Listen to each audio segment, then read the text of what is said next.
Assalamualaikum. Abdi Arumi ti kelas genep A.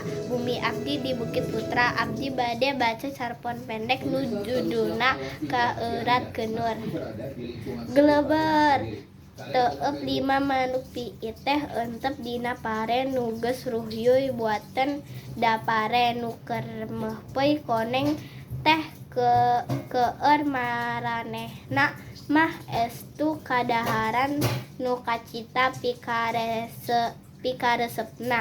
Memang mun pare keur mehpeuy koneng mah di sawah teh sok rea manuk lain bae piit, tapi titiran jeung japati oge aya.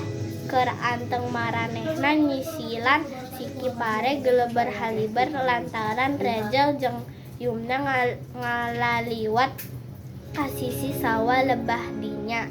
Duanana curinghat sabab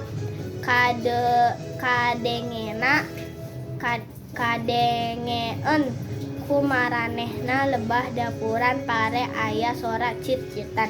Yumna nanya ka lanceukna, sora naon eta nu cit-citan Rejel? Cek Yumna nanya. Heueuh, kadengena mah ti dapuran pare beulah dinya tah, cek Rejel bari ngareret ka Yumna. Hayu urang teangan, nam, cek Yumna. Tuluy duanana gancang turun muru dapuran parek deket kokocoran. Breh teh enya we anya aya manuk, aya anak manuk titiran keur cindeuten pari cit-citan. Lebah sukuna aya kenur melit ka tembong teu walakaya lantaran kenur teh sabelah kaya kana suku belah katuhu, sabelah deui kana jangjana. Aya anak manuk titiran geuning Yum. Enya a sukuna kaeurat ku kenur langlayangan sigana mah. Anak titiran teh tuluy dicokot ku Rejel dibawa ka imahna.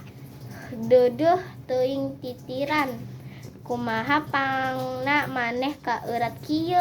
Cek Rejel ngomong ka titiran tapi dah pugu titiran mah teu bisa nyarita. Pananya Rejel teh henteu dijawab ku titiran. Datang ka imah, Rejel jeung Yumna tuluy nyokot peso jeung pipiti. Nyokot peso teh maksud keur ngeureut kenur tina suku manuk titiran. Ari pipit teh rek dipake wadah keur tempat cicingna titiran. Barang keur mawa peso jeung pipiti mamahna Rejel ngagorowok. Rejel keur naon peso jeung pipiti? Nambut sakedap mah kanggo ngeureut kenur. Naha aya kenur di imah kitu? Cek mamahna. Ieu mah dina suku manuk titiran, Rejel ngajawab. Rejel jeung Yumna diuk arandekak yang hareupan manuk titiran. Tuluy kenur anu melit dina suku manuk titiran teh dikeureut ku Rejel. Manuk titiran teh ditangtungkeun dina pipiti nu geus ditilaman ku keretes koran. Tapi teu bisaeun nangtung, sigana mah sukuna mah masih titingkuheun keneh urut kaeurat ku kenur langlayangan. Suku manuk titiran teh diusapan ku Rejel bari ditiupan. Katempoeun ku manehna yen suku manuk titiran teh rada geuneuk urut beelitan kenur tea.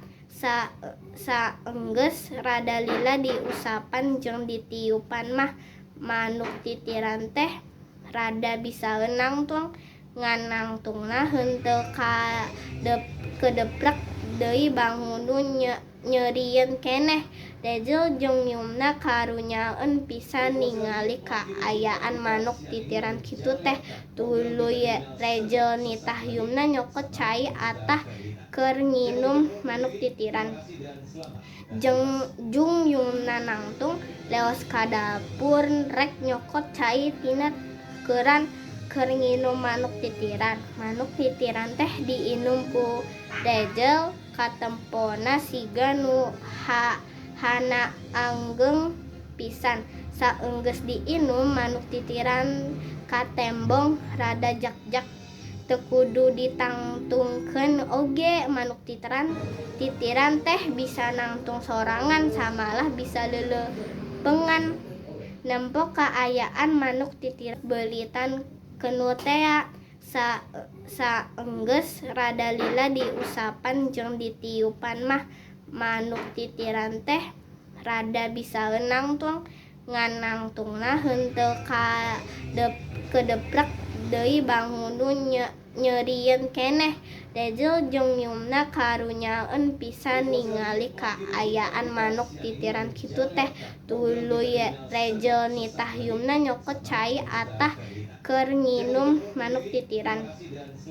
Jung Yumna nangtung leos ka dapur rek nyokot cai tina keuran keur nginum manuk titiran. Manuk titiran teh diinum ku Rejel katempona siga nu hana anggeng pisan. Saenggeus diinum manuk titiran katembong rada jak-jak. Teu kudu ditangtungkeun oge manuk titiran teh bisa nangtung sorangan samalah bisa leuleupeungan. Nempo kaayaan manuk titiran kitu Jung Yumna nangtung. Tuluy indit ka pawon maksudna mah rek nyokot beas keur parap manuk ke barang keur nyokot beas tina kosmos ku mamahna digeureuhkeun. Yumna kanggo naon nyandak beas? Kanggo manuk titiran mah karunya lapareun. Ulah seueur teuing lebar bilih mubah ceuk mamahna. Henteu ieu ge mah mung sacanggem, jawab Yumna bari ngaleos kaluar muru ka lanceukna nu keur nungguan manuk titiran. Beas teh diaweurkeun kana jero pipiti ku Yumna. Saeutik-saeutik dipacokan ku manuk titiran. Lila-lila mah manuk titiran nyorokcok macokan beas ka tembongna siga nu laparan pisan. Rejel jeung Yumna aretoheun nempo manuk titiran jak-jak deui. Arejel mun manuk titiran geus jak-jak pisan mah urang lepaskeun deui nya karunya, ceuk Yumna nanya ka laceukna. Nya masuk Arejel oge kitu. Ayeuna mah urang paraban heula sina nepi ka jak-jak. Engke geus jak-jak urang lepaskeun deui. Di dinya we urang simpen dina dahan tangkal jambu di hareupan imah, ceuk Rejel binarung ku kaanyahna kana manuk.